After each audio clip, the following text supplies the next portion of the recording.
Hey, Hi, Rachel. Mel. How are you? I'm pretty good. I mean, I'm very good. How are you?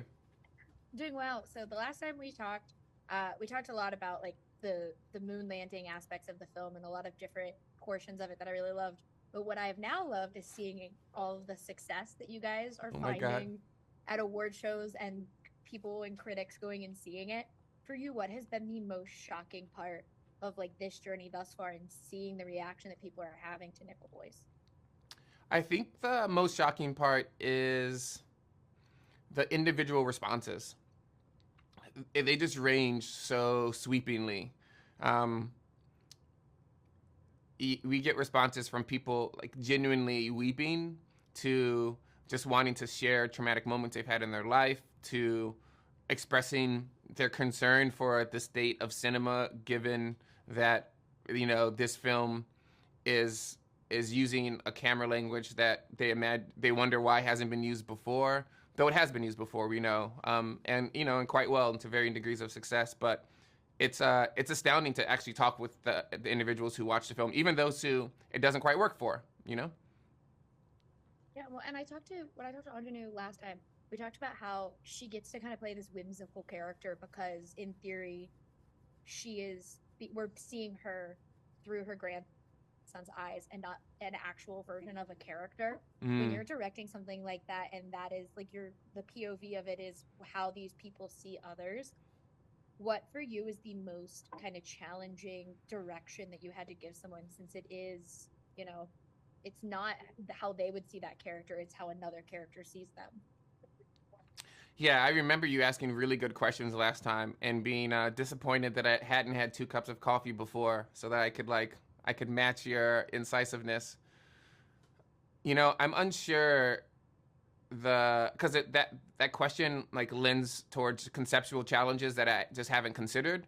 There's something about pursuing the form of the film without burdening oneself with what can't work or with what will be a challenge until you encounter it, because you're really only looking. I found I was really only looking for one thing to summarize it, which is the connection between the eye contact of the character and the person who's looking, and me being the person who has the monitor and looking into the lens. If I felt like Anjanu, Brandon, and Ethan were looking at me and were speaking to me, and emotion was somehow being transferred, then that was it. That's the goal, where you're like in the face of the other character.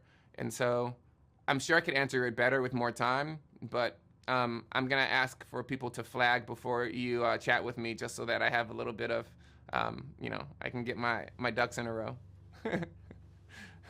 I'm sorry. Well, and again, my favorite part of this movie is the use of the moon landing because it is yet again another hidden story that we learned through cinema, and now you have Nickel Boys, which the novel and the movie is doing that same kind of idea of like telling us a hidden story that we didn't know, which lends itself to people like you said coming up to you and sharing their connections and sharing their stories. But is that something that you search for in your work of having that kind of reaction where people feel like they want to share with you Mm. after they've seen something? That's interesting. I think it's happened by default because I feel like the personal way, I mean, the way in which I make images and the way in which I think I'm trying to make meaning is I'm like searching for this a very specific type of mystery that like touches some sentiment, which is I think ineffable and undescribable, or indescribable. And I think the relationship between personally and intimately asking questions like that visually, I think that just is the language that is of everyone's unconscious. Like everyone has that well and that space that is always in play, and so I feel like that's part of it. Yeah. I can't wait for everyone else who hasn't seen Nickel Boys yet to get to see it because I love this movie very much. Mm. And thank you so much for talking with me again today. I appreciate it. Thank you very much. Kind of thank Thank you. you. Just kidding. Bye.